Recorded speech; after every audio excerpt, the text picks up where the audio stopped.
Well, it didn't take long for the man holding the woman by the hair to push through the crowd. And when he got to where Jesus was teaching, he threw her before Jesus. And then in anger, he picked up a stone and told Jesus what exactly this woman did. She was caught red-handed in adultery. The crowd gasped, of course, and then immediately they know the punishment for such an act, and so everyone grabs stones, and they're ready to stone her, and they're waiting to see what the Son of God will say. Pretty good, right? Like, that was a good entrance. Was it? Was that a good entrance? Okay, so, now, this is not going to be like a regular teaching thing, because I'm going to be talking about how to teach object lessons and come up with them. So, basically what I wanted to do is I wanted to show you how easy it is to capture an entire room full of people just by walking in the door. Okay? Now, I'm going to show you again how some people enter the room. I'm not thinking of anybody when I do this, okay? I am just saying. I can be your object lesson.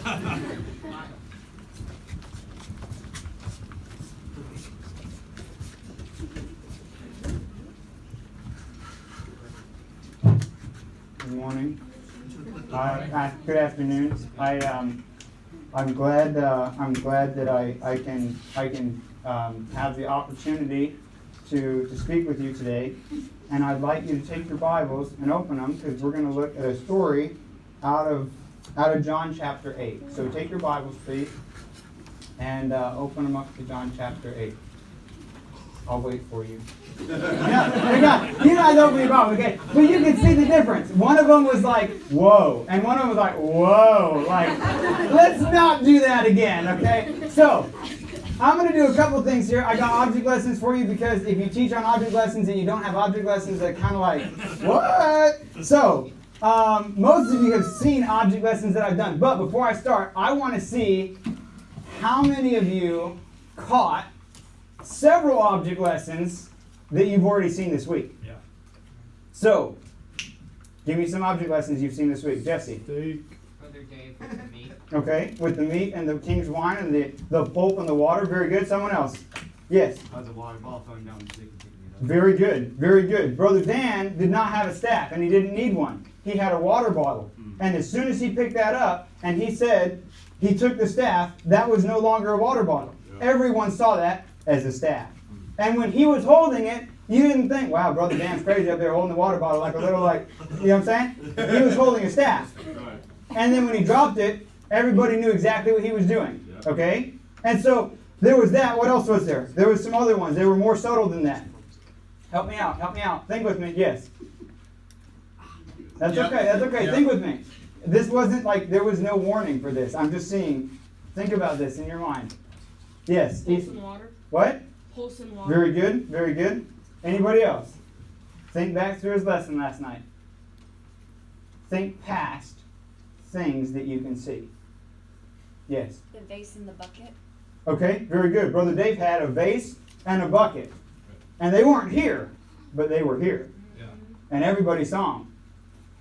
You follow? Everybody knew exactly what he was saying because of something that no one saw, but everybody saw it.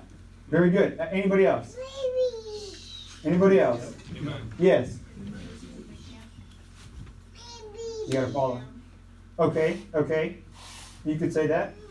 Yes. Our bricks. Okay. From last year. Very good, very good. So, one of the ones that I thought of that Brother Dan Kirshner did, you said a card. You were talking about how people manipulate. He didn't have a card, but here's what he did. And I'm gonna go through this and hopefully we'll talk about it a little bit. But basically, he took something and he wanted to make a point. But every time he made the point, he didn't want to explain a huge thing to you each time. So what he did is he told you a story, and the thesis of the story, the point of the story was a card. And that card represented manipulation. And all he had to do was say, I don't have a card in my hand. And what he was saying is, I'm not trying to manipulate you. You follow what I'm saying? Yeah. Okay, so just because you're doing an object lesson doesn't mean you have to have an object for the lesson. You follow what I'm saying? So, I want you to think with me for a couple minutes. I want to, first of all, anytime I do an object lesson, you start with the goal. Okay? You start with the goal, and then you work backwards. And so I never do it the same way twice. I'm going to try to give you a bunch of different classifications of object lessons because I've never thought of it like this before. And so next week, if you come back to me and ask me what one of the classes was, you might have to explain it to me for me to remember because I don't do classes. I just come up with object lessons. So first of all, you can have the surprise object lesson where you have a table, and I've done this before, and many of you have seen this because y'all been in junior church some. So I'll have something on the table, and it will be covered. Now, it could be a bowl, but as long as it's covered, everybody in the room wants to know what's underneath that table. You follow what I'm saying? And if you put a big sign that says, "Don't touch," that really helps the effect. Like I'm just saying. I've seen it. The kids are walking up and they're like, you know what I'm saying? And so, first of all, there's a surprise. Because, and you say, "Hey, I want to show you something, but I'm not going to show it to you yet."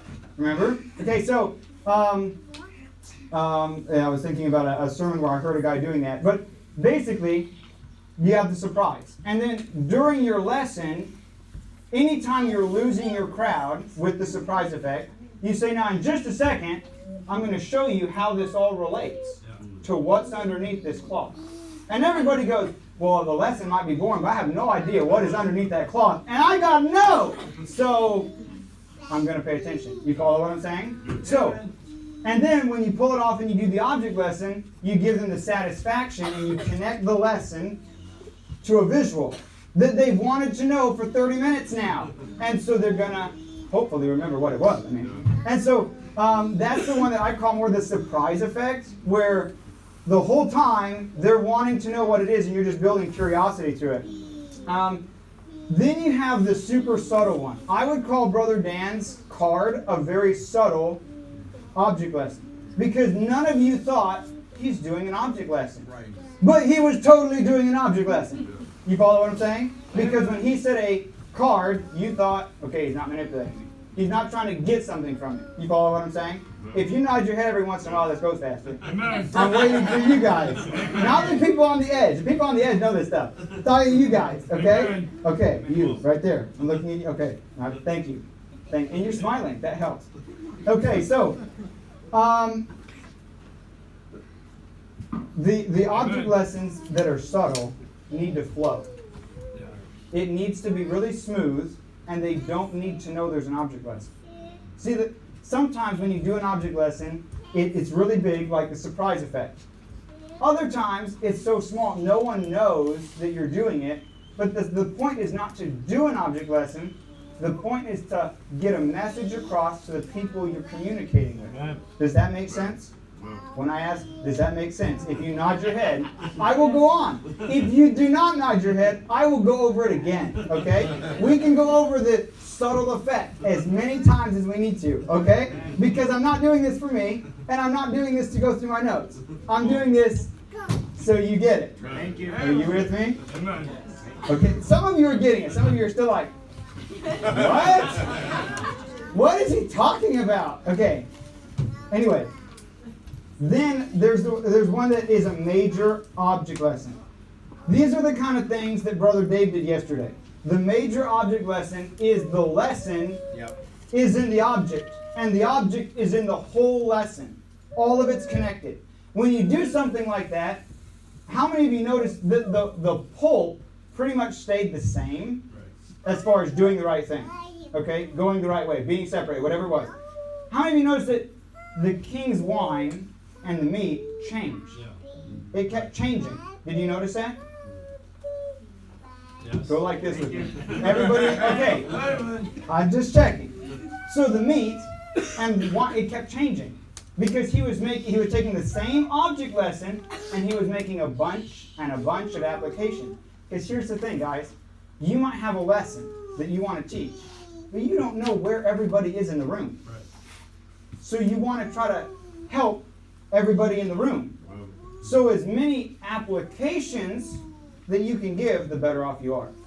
Some people, they tell a lot of story, they bring a lot of Bible, but there's no application. Right. And the kids are looking at you going, if you would tell me what to do, I would do anything. Yes. But all you're saying is, okay, if you sit up straight and you pay attention at the end of class, you're going to get a prize. And if you listen to this boring story, that's a plus.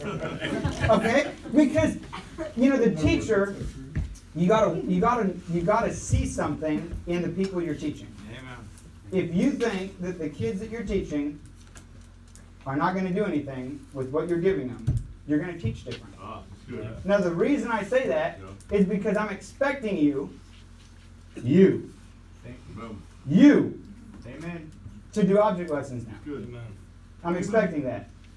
Amen. Because if someone had taught me how to do object lessons, I'd have done them a lot sooner. But I had to figure it out. Right. And so now I figured it out, but I'm going to try to give you a jump start. So I'm expecting some of you, most of you, all of you can do it, to say, hey, that's not that hard.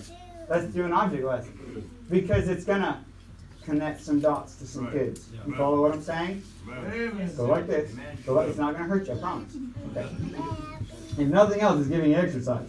So, okay, there's a major object lesson, like Brother Dave did. Okay? And if you want to know these again, you can come and ask me. I have no problems. If you want me to help you with an object lesson, I have no problems helping you with an object lesson. I do understand when you first start, you go, okay, I've got a story, I've got a truth, an object lesson. And your brain goes, and there's literally nothing. Like, there's nothing. You don't even know if you're having literal thoughts at this point. You're just like, there's nothing in my mind right now. Okay? I've been there. I've done that. So if you need help, that's fine. I'll help you. But living object lessons are the next thing. And basically what that is you take any Bible story out of the Bible. Okay? Now here's what I mean by that. I got to give you an illustration. That means that some people approach the Bible with a cookie cutter. They say no matter what story I'm going to teach, I've got to do it the same way. Okay, we're going to look at the story of Nehemiah, and he's going to rebuild the wall. So, open your Bibles to Nehemiah chapter 3, and then you say, okay, now we're going to read the story of Nehemiah, or every week you get your cards. There's nothing wrong with cards. You get your cards out and you say, okay, this is how I'm going to tell a story every single week. Well, guys, anything in the same shape for too long gets boring. Okay? I don't care what it is. Okay? Except for pizza. Now, everything, you got to clarify some things, okay? But anything in the same shape for too long is boring. So, no matter what you do, and a lot of you that have been in my junior church, you know this, I never do the same thing twice. Mostly because I don't remember what I did before, so I can't do it again. What? Like, if you have a better memory than me, you can forget on purpose. But cookie cutters don't have those kind of lessons. Do you get what I'm saying, or do I need to go on and on and on and on and on? Thank you. So, take something out of the Bible. When I did that entrance, where were you? There. That's a question. There. That's a question. Oh, in the story. Okay, one of you were in the story. The rest of you were just like, weirdo. Okay, so basically, when you take a story out of the Bible, you cannot do it at the last minute. Right. Right. Okay, this is a big thing. Yeah. Because you guys are growing up. And you guys are going to start teaching. Okay? It doesn't matter who, but you're going to start teaching.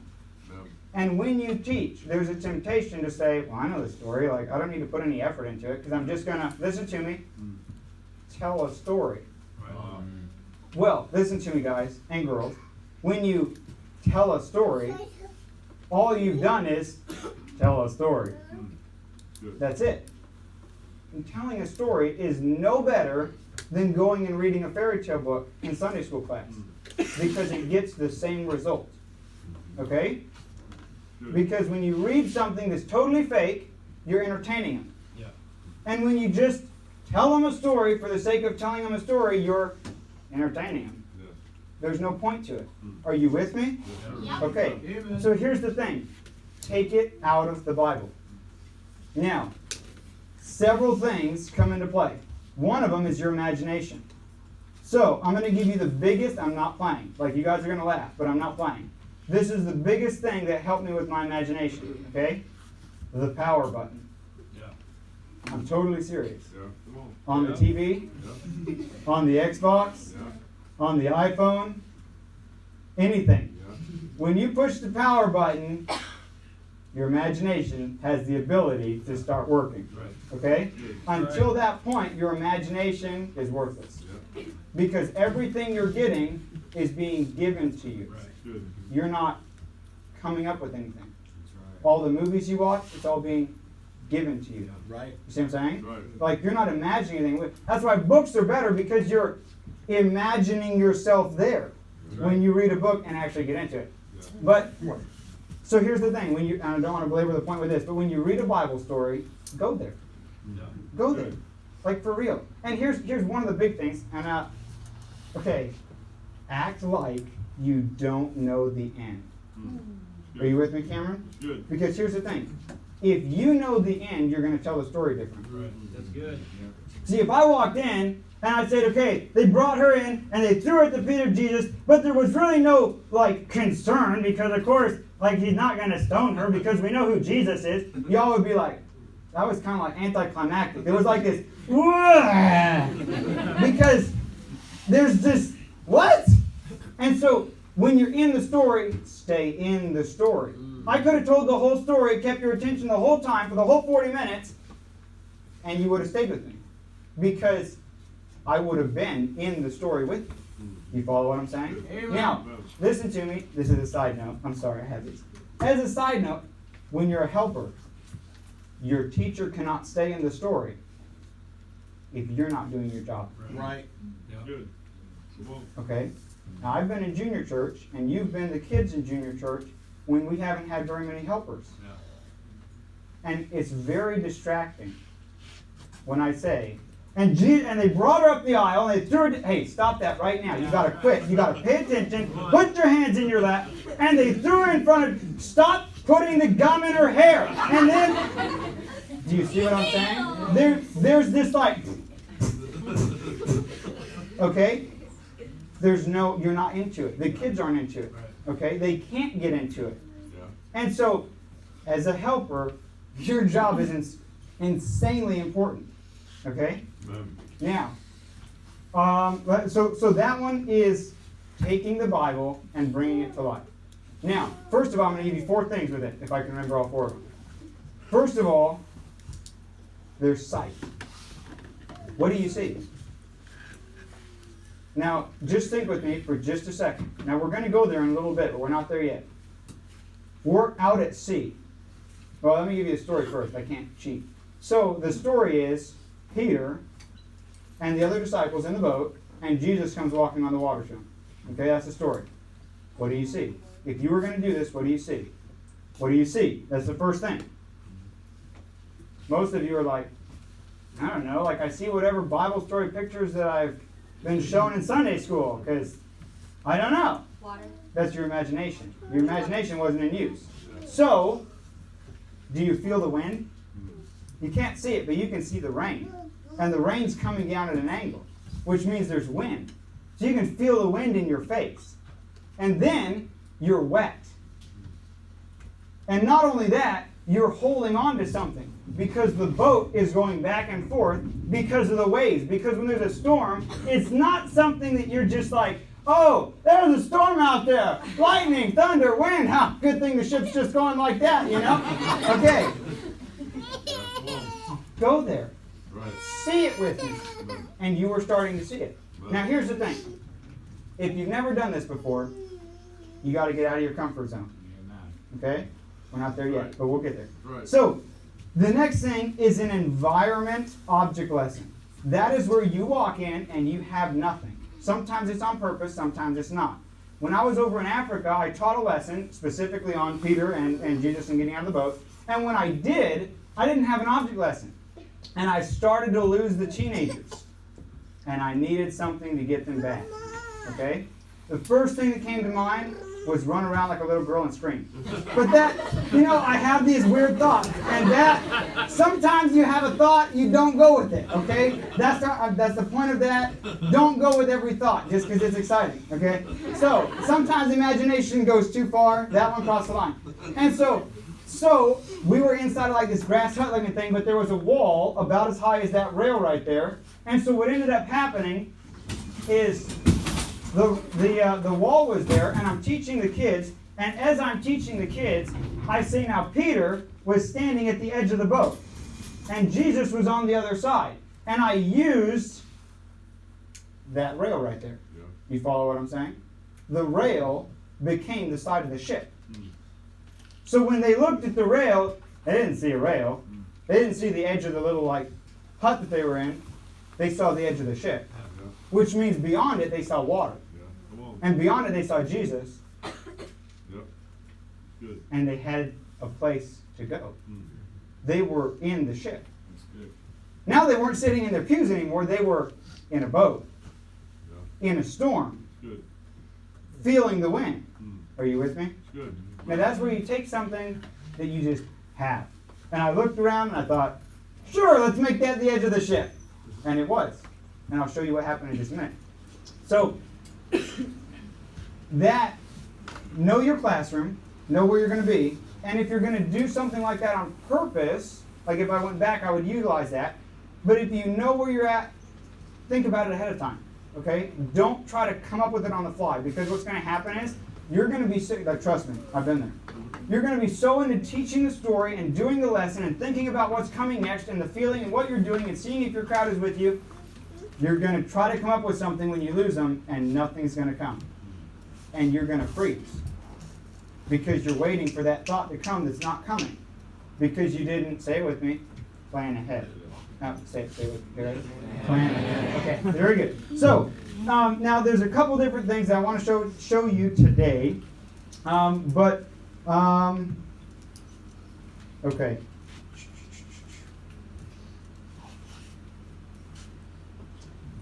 We talked about the mental object lessons, and that is you. You need to, if you're going to do a mental object lesson like Brother Dan did, and you can go way farther than just a card, by the way. You need to practice, okay? That involves many hours of your siblings laughing at you for looking like an idiot in front of the mirror. I know, I've been there. So, if your siblings make fun of you, just say, okay, have a nice day, close the bathroom door, and keep practicing, okay? And then lock it. And then when they have to go to the bathroom, say, tough. No, just don't do that. Don't do that.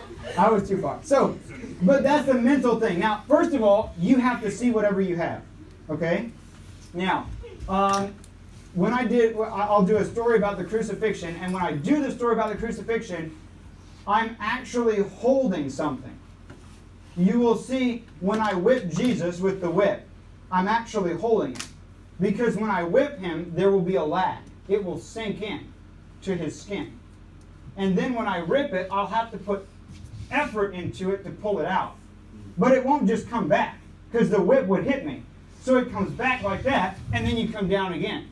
Do you follow what I'm saying? Good. I have to see it before you see it. Good. Because if I'm going like this, you're going, is he like trying to do a poor imitation of a carpenter? Like, what's he doing? Okay? Yeah. And so, first of all, there's that aspect of it. But then, okay, depending on how far you go, depends on how much you practice. I'm going to leave you with that as far as a mental object lesson. Do you have any questions about a mental object lesson? Good. Yes. Would you be able to do, like, close your eyes and things like that? Don't do that. No. I've tried close your eyes, and as soon as they do, you lose them. Yep. Because they have thoughts. And when you lose them, their eyes, you lose one of the five senses. Yep. When you lose one of the five senses, they have a thought. The thought takes over, and they lose you. Because you're not controlling all five of their senses. Don't have them close their eyes. That's my experience. Any other questions? How to prepare one, how to come up with one, something. Okay, very good, very good. So, I'll give you one other. Okay, I'm not going to give you that one yet. We're going to back up. I'm going to show you something in an environment type object lesson, because those are the ones that I enjoy, and I'm going to bring something across to you in the object type lesson. But first, I'm actually going to do an object lesson, if I can find my object, right? So, I have a balloon, okay, obviously.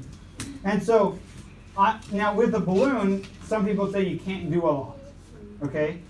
The only limit to what you can do with anything is you. Good. For real, like think about this. Anybody that came up with anything didn't have it before they came up with it. They had to think about it. So this requires a little bit of work, okay? And this requires some dedication. You follow what I'm saying? I'm sorry, I'm talking to you back here. Are you following what I'm saying? Okay, good. Thank you for nodding your head. So, now a balloon is not super exciting to a crowd. But any object is not super exciting to a crowd. It's what you do with it that makes it exciting. Good. You follow? Now, a couple seconds ago, just to illustrate this, I was the object. When I came in, I was the object. Yeah. You were watching me. Okay? It's what I did. The only difference between my entrances was what the object did in the lesson. Me. Okay? Same thing with this. It's all about what you do with your object. Okay? And that depends on what point you're trying to get across. If you're trying to get across when Adam and Eve sinned, nothing happened on the outside that changed. It was all something that happened very internal, something that died inside. The outside stayed the same. And this is not a transparent balloon, but if you look really close, you can see there's no balloon inside. So my other balloon popped because I don't have all my stuff with me. So, tough. But anyway, you guys get the point though. It's something that's unexpected that happens that makes the difference. You follow? It's all about what you do with the object. So, let's rewind just a little bit, and I want to show you one more type, and let me see. Nope, I'm not going to do that yet. I'm sorry. I'm getting them out of order. A couple of object lessons that I remember. I'm just going to tell you some of them so you can start thinking with me. Okay? How other people do it. How not just Stephen does it. I was in junior church, and Brother Jared, remember Brother Jared? Raise your hand. Very good, Brother Jared. Brother Jared brought in a 2x4. Now, does anybody remember what lesson he taught with a 2x4? Yes. It was the mote in your eye. And Really? Is he right? Yes. Everybody else that was there? Was he right? You can say yes. Ready? 1, 2, 3? Yes. Thank you very much. So, why do you remember that?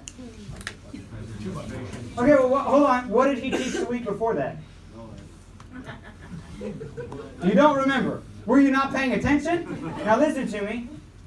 It wasn't out of the ordinary. It wasn't out of the ordinary. He came up there, put a Bible on the pulpit. He taught an excellent lesson. He made an excellent point. He made an excellent application. But nothing stuck in your mind. Nothing was different enough to stick. Does that make sense? So, when you're coming up with anything, something out of the ordinary helps. That's why I popped the balloon. Because it was out of the ordinary. You saw that the thing really didn't work, so I popped the balloon. And you all jumped. Okay? And so, out of the ordinary. You follow what I'm saying? Amen. Go like this. I feel like we need to work on this. Is there a game we can play? Yeah. We need to play something with their heads, nodding up and down. Okay, how about this? Here's what you call improvisation. You just got to say the word correctly. Now, I need a volunteer. I'm kind of skipping my notes, but oh well. I need a volunteer. Let me see. A lady. I need a lady. Miss Jasmine, come on up here.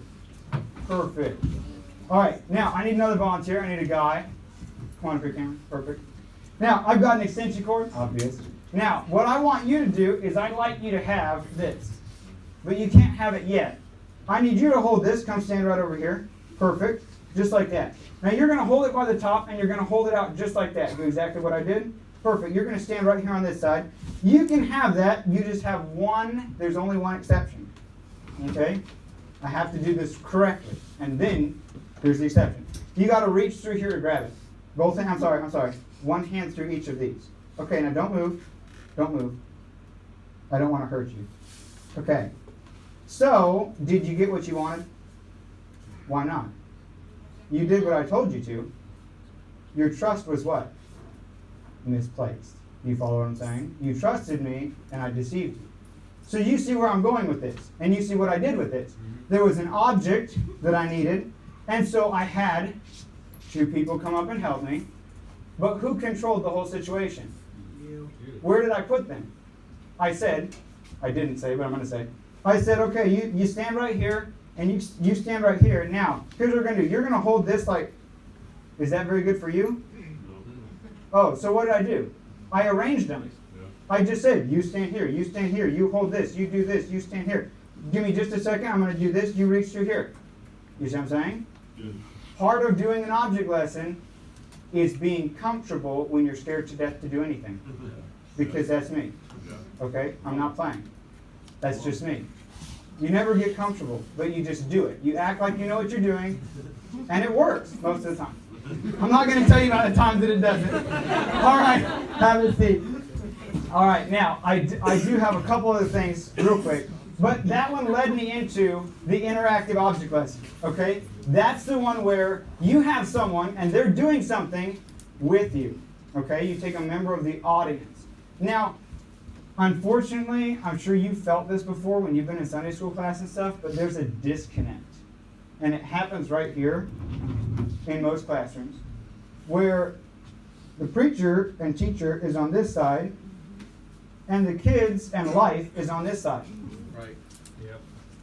And the preacher, all of his stuff sounds really good on this side, but he never tells you how to use it on That side. Yeah. That's what an object lesson does. It goes like this, and it connects them. Did you see what I just did? Good. I did a mental object lesson for you. Good. You see what I'm saying? Yeah. This side of the room became the spiritual side. This side of the room became everyday life. And there was a big disconnect right here. And when I went like this, what happened? They connected. Right. What did I do? I just made an O with my hands, guys. Okay? But it's the presentation. A lot of what you're going to do is presentation, which is why you need to practice. Okay? Right. It doesn't have to be spectacular. It doesn't have to be like some big $1 million thing. It just needs to be practice, a good point from Scripture, and a presentation. Good. That's all you need. Okay? If you're taking notes, write that down. Because that's what I do. That's the crux of it. Yeah. Presentation, practice, but then the reason you have those two is because you have something you're trying to convey to your audience. Right. You follow what I'm saying? Yeah. Okay, they're writing. It's okay. They're writing. So they don't need to nod for that. Okay. One more thing. I'm going to demonstrate something for you again. Miss Delilah, could you help me? She asked earlier when she saw me putting my paraphernalia together, and so I said she could help me. She might regret that. All right. Here's what I've got. I need you to quote Psalm 23 with me. Are you ready? The Lord is my shepherd. I shall not want. He maketh me to lie down in green pastures. He leadeth me beside the still waters. He restoreth my soul. He leadeth me in the paths of righteousness for his name's sake. Yea, though I walk through the valley of the shadow of death, I will fear no evil, for thou art with me. Thy rod and thy staff, they comfort me. Thou preparest a table before me in the presence of mine enemies. Thou anointest my head with oil, my cup runneth over. Pause. What does that mean? Most of you have to think back to what you just said. My cup runneth over. What does that mean? Let me show you exactly what that means. Now, I'll go back to that. Okay. This is a cup. Okay, so what I have here is I have Miss Delilah. She volunteered very graciously. You still want to do this? Yeah, you're gonna. You can do this. I didn't lick this side, okay? So, step behind the table, please. The center of attention. Grab this cup. I'm going to actually hold the cup just so you don't get sticky. Here's your straw. Here's what I'd like you to do. I'm going to demonstrate for you what happens. These are all of God's blessings, okay? Now, this one is orange, but God's, I haven't seen the color of them. They just happen in your life, okay? So just give it a rest. Stay with me. So, and this is you. That's how many blessings you can actually hold. And so some of us go, okay, God bless me. He could bless me more. But, I mean, my cup is fuller than less, so I'm going to be okay. Okay? So, Miss Delilah, could you use God's blessings in your life? Go for it.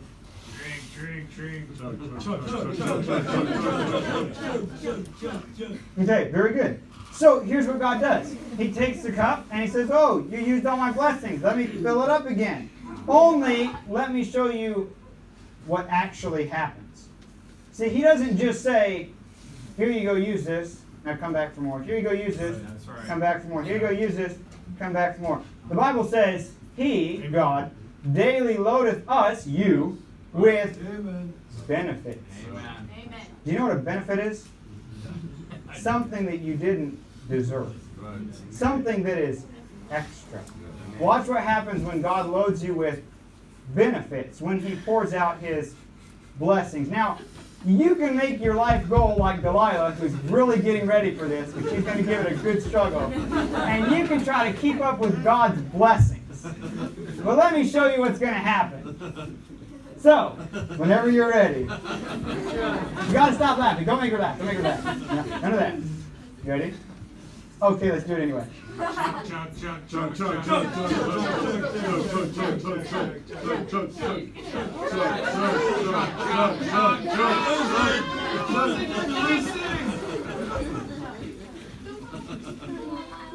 Thank you. That's good.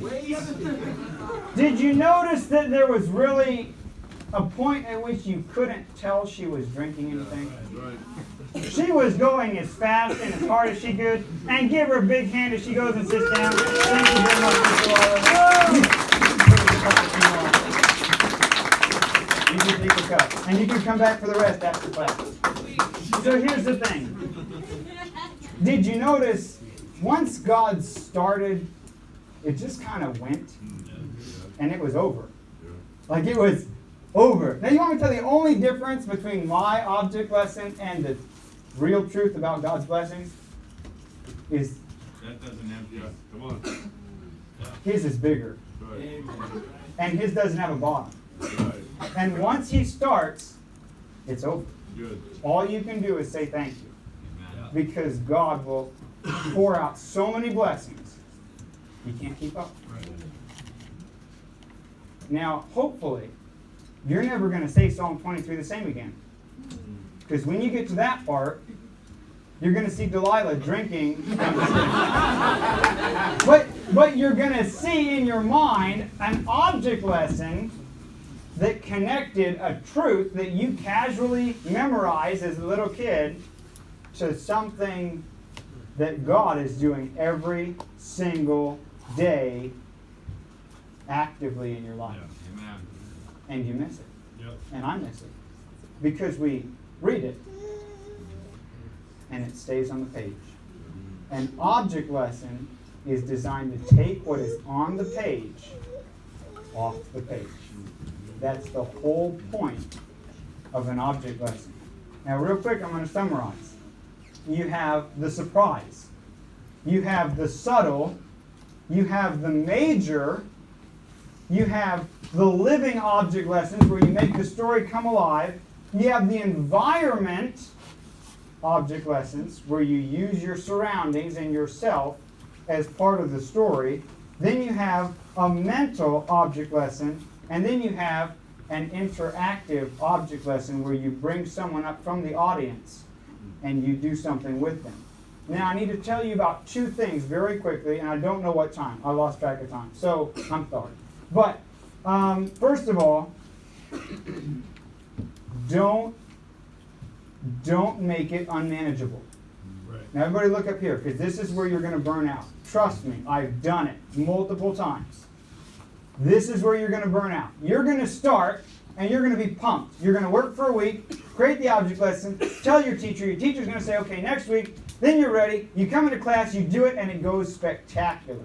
Okay? Then, you say, okay, I got to do this again. So you do it again. And then you realize that week, well, I didn't actually have enough time. So, like, I got 4 days in, but I should have got, 6 days in, and I'm pretty close to ready, but I'm not super polished. But it went really good last time, so I'm going to do it again and then it goes pretty good. And you say, okay, that was good. And then you see it's just going to keep getting smaller because it's not manageable. That's why it's so important for you to know you don't have to do the same thing twice, ever. Yeah. Ever. One time we went through in junior church, some of you were there for this, we went through the entire book of Esther in a play form. It took us 3 weeks. Okay? You can't do that every week. Okay? Because, it took a lot of time. And for those 3 weeks, my life was wrapped up in the book of Esther. Okay? And learning the lines and memorizing basically the book and the story and what happened and who said what and when they did this. And I had the narrator, and it was a lot of work. But it worked. But we didn't do it again. I've only done it once. I might do it again. I don't know. Because I don't do the same thing twice. You follow what I'm saying? Good. So first of all, make it, say it with me, manageable. Say it one more time. Manageable. The second thing is practice, okay? Don't expect you to walk through the door with a balloon. You have it all in your mind. It works in your mind. And you've never practiced. Right. You have to practice, okay? The only way you're going to do this is practice. You can ask my family. There's been times when I've been gone for like an hour and a half. And then someone will come find me in the garage and I'm preaching to a stack of tires, okay? Because I'm trying to know how to bring it across, Good.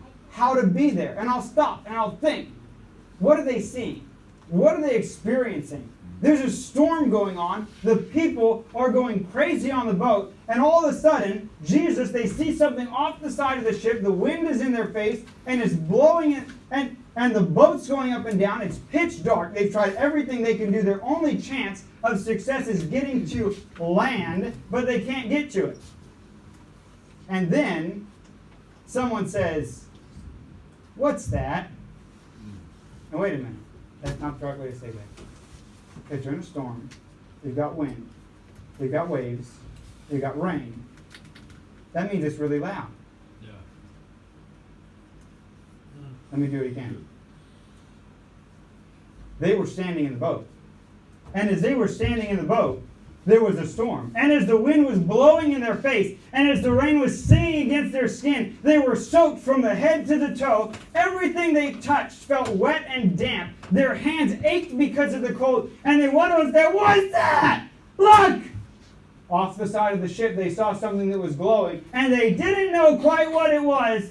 And then someone said, "Fear not. It is I." And Peter runs to the edge of the boat, and he looks out and he says, "Lord, if it be thou." Wait a minute, that's not how he said that. He would have said it, "Lord, if it be thou, bid me to come to thee." Yeah. And then he heard, "Come!" And he had a choice to make. What was he going to do? The boat was his safe place. The boat was his comfort zone. The boat was everything that was keeping him alive and supporting him in the storm that he was going through. The only friends that he had were in the boat. And now he has to leave what he loves and trusts, what's keeping him alive, and get out of the boat. And he's standing there for a split second, and he thinks, Jesus said, "Come. I'm in the boat. This is my comfort zone." That's impossible. That shouldn't be happening. But he doesn't think. He just does it. And in a moment, he's over the side of the boat, and the disciples stop. And then they see him stand up. And he looks, and he starts walking. Good. And all the disciples come to the edge of the boat, and they go, "What's he doing? What did he do? Why did he do that? How is he doing it?" Because he left his comfort zone. Yeah. You see where I'm going with this? Good. Good. Amen. You're going to do an object lesson. It's on that side of the boat. Right. Good. You can't stay in the boat. Yep. Amen. You follow what I'm saying? Yeah. Now, a lot of you are going to go home. You're still in the boat. You might say, "I want to be outside of the boat. When I go home, I'm going to get outside of the boat, but I'm still in the boat." That's cold. That's deep. That's dark. I've never done that before. And you know, there's only one person I see outside the boat. And he's over there. Peter didn't have a rope, didn't have a life vest. In that storm, swimming was not an option. It was Jesus saves you, or you epically fail and die. But if you stay in the boat, you're never going to see, and you're never going to experience for yourself the awe-striking power of God of walking across the water. It's good. You follow what I'm saying? You got to get out of the boat. It's not just I want to. You've got to actually make it a reality. And then you got to let go of the boat. Because Peter could have jumped the boat and been hanging onto the rail. He's still on the boat. You've got to let go and trust God. Do you realize when I was preparing for this, I didn't come up with anything. Stephen is not a good person to come up with object lessons. But I know somebody that is. Amen. And I ask him all the time. Amen. And you know what? When I get alone with him, and I say, I want to convey this truth. I want to challenge a bunch of teenagers to leave where they've always been so they can go where they've never gone. Good. How do I do that? And he says, do you have a pen? Because I got it. Never forget, this is not you. This is all God. Amen. Once you leave the boat, it's all God. And when you forget it, ask him for help. Because that's what Peter did. When he forgot, and when he started thinking, I can come up with this, I can do this. I know I'm giving you a lot, but go back to where you started. Why did you get out of the boat? Because God said, come. Thank you very much. Amen.